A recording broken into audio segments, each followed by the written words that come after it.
Tapuaiga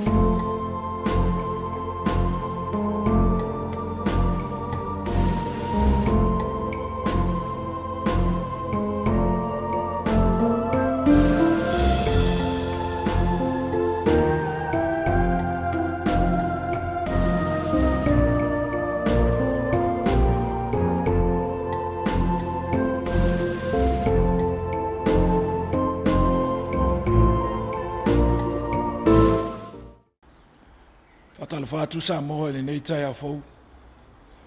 O mai o la tātou Tapuaiga atu i le atua.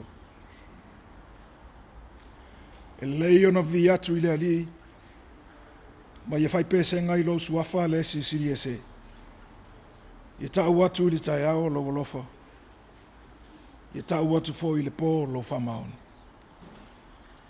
Se o tātou talo mo le ngang paia.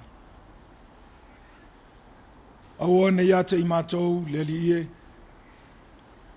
Awa nei ate i mātou. Ai atu ina atu le vi inga i lau suafa. O no lau walofa ma lau whamaon. O mātou mua i wala au i lau lava nganga pa ia. Se a fio mai. Lo tortoi whatasi mai mātou i le menei. Ne o mātou whai ai le nei sauninga. I le nganga ma le whamaon i lau. Mai e iu o tuai mea uma i le whasisili ina o lau lava suafa. Lau lava suafa i Jesu Keriso o mātou talo tuai. Amen. O le whaitau wina o le tusi pa ia. Tusi mai le whengainga tuai. Iopu i lona mata upu e whasifun malilua. Mau te whaitau wina le whaipu mua se e whangata mai le whaipu ono. Whaafunga maia. O nisi nei o awhionga pa ia alo tātou wili. O na tali atu ai leo i opu i le ali. Ua whape atu. Wau i loa e te mawhaia mea uma. E le mawhai fo i o na wau ia se mea e te whina ngalu i ai. O ai ea le nei wana whao pōlu ngia lau pule ma le leiloa. A wau au tau latu ma le mawhau fau. O mea ua sili o na whaingatā i e te au. Na ou leiro lava.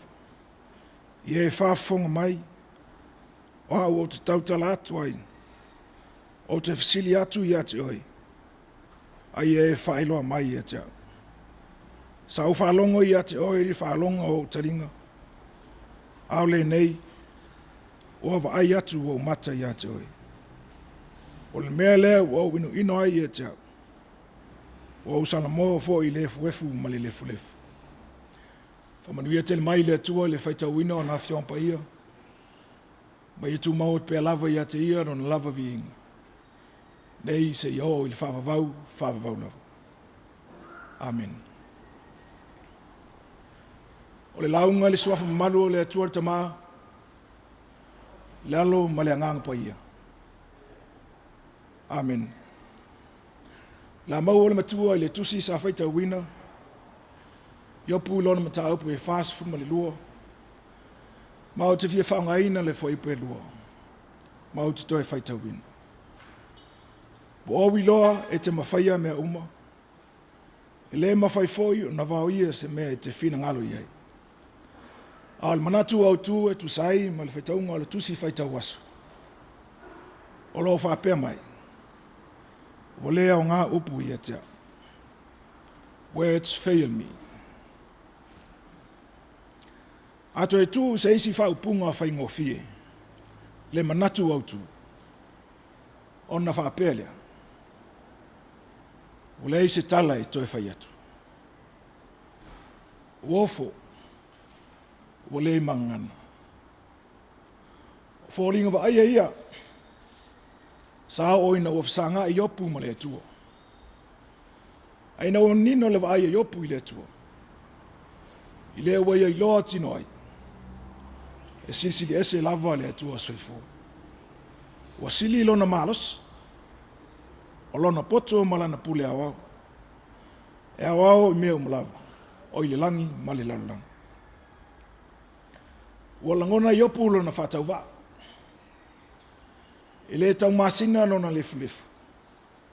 Ma le na whaia mea umlava. Buia whai ane e peo na iei opu a whai mamatua. Ua au iloa e te mawhaia mea E le mawhai fōi o na wao ia se mea e te whina ngalo iai. Ua moni ai upo le pese ua lau vilu ai tamaiti o le aonga sasa.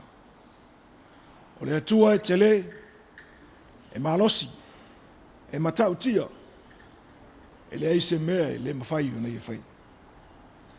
A le moli mau tu stalo kinesi. O le atua fuafua. O le atua fetalai. O le atua a fetalai o na iai lava lea. Mai usu stai ma whalolongo mea I lona fetalai mai. I le whai ngofie le ngase o iopu. A o le tala ua tātou mau. Na maa lo le ona sai o iopu. O le ona sai, o se langona o le soifuanga whare tangata. E whai ngata o na au sia tangata. E maua ngata, o se winga e le whai ngofie o na tau sia e tangata. Petu mau e fōilo na langa atu. O le ona sai, o le io e taliti ngā ma whai ngata o le o langa nei. O le malosi na te lavatia tau avi, ma mo le mamafa o sa wanga le ali o le laulang. O le ona sai, e ilo ai le mamalu o le atu. A o le ona sai fo, e le mau i lunga, e mau i lalo. A wao lalo lava, tātou te mau ai malo. O le ona sai o iopu, nā fua mai lona iloa le lei o le atua. Malama iopu le winga ma natura o le atua. Ua mawhai ai o na ia whamatala ina le whamaoni ma le alofa o le atua. E tua iola le ona sai. Le ona sai sana si iopu i le maasa alafa. Le whamoe moe ua tini whai mai iopu. Ao le nei, o ai atu o mata i ate oe. Mo tau ai le whamoe moe, ua atoa tino le tama. Ua whisanga i ma le atua. O le eto ia ngā upu i atia. O le eto ia i se tala e whai atu. O lea ua whisanga i ma le sisiriesi. Se a se isi manao.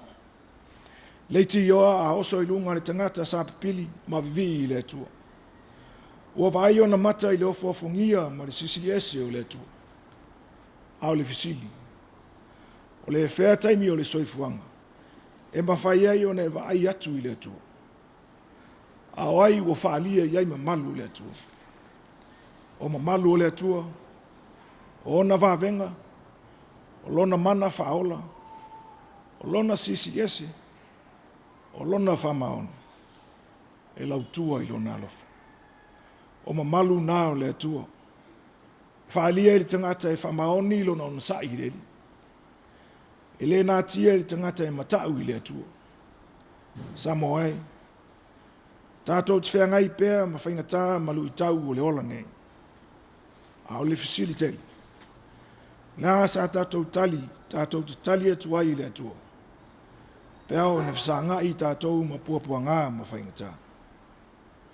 Iau tātou whatuatua pēr i le atua pule au au. Ma iau na sa i e pēr iop. Ono tātou i loa i lea. Le mamalu sisi ese o le atua. Pei ona i loa iop. O wiloa, e te mawhaia me Le mawhai foi o na wao ia se mea te whina ngalo iai. E le suafo Yesu.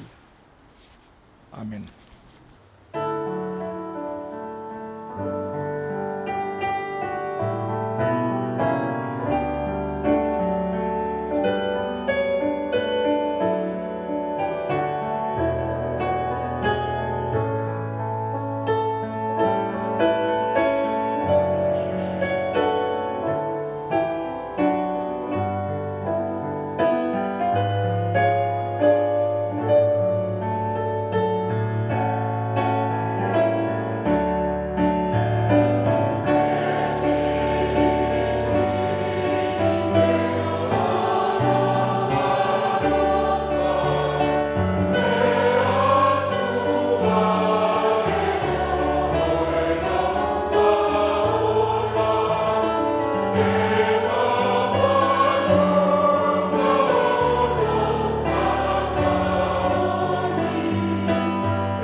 Tatou whamaulalo I luma le atua e ala li te talo. Tatou wifo ma te talo I le atua. Le atua se siri e se, o le atua oe o lanu ma ngana, o le atua o nuu ma atu nuu, le atua fo I la ua fio o whawai ai lo matou watu nuu o Samoa. Whaftai mo le nei Taeao fou, o e taitai mai le soifua ma le olo o tangata. O tuana I atu I le pongi sa o matou momoe ma malo lo, sa ngalo ia I matou la ua fio. Ai whamalo whaftai. Sa e malutia lo matou wolo I o awa ngalile. Whaftai mo wa fionga pa ia, e tau matauina I pea lo matou wola whaleangang. Whaftai mo lo lava ngang pa ia, lo matou whisoa soani sili I taimi matou te vai ai.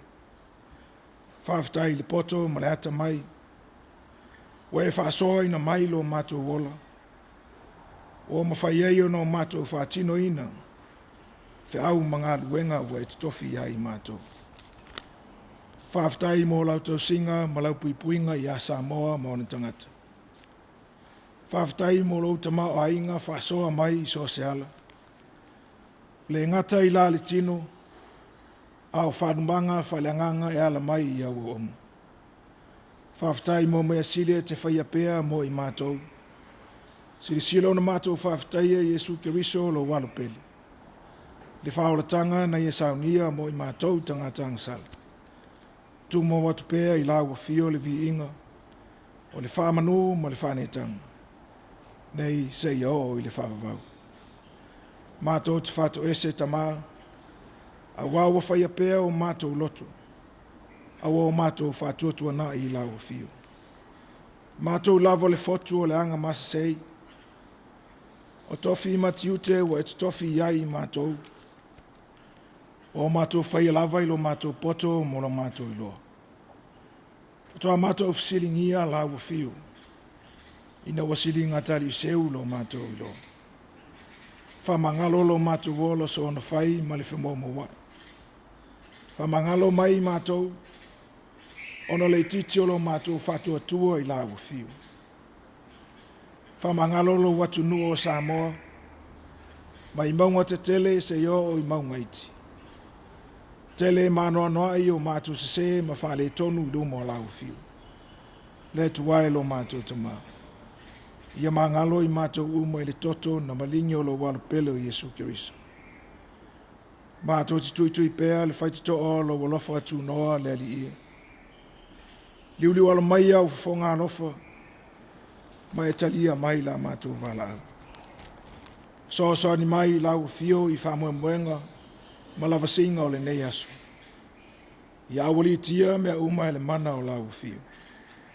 So ni mai a matou whainga filifilinga.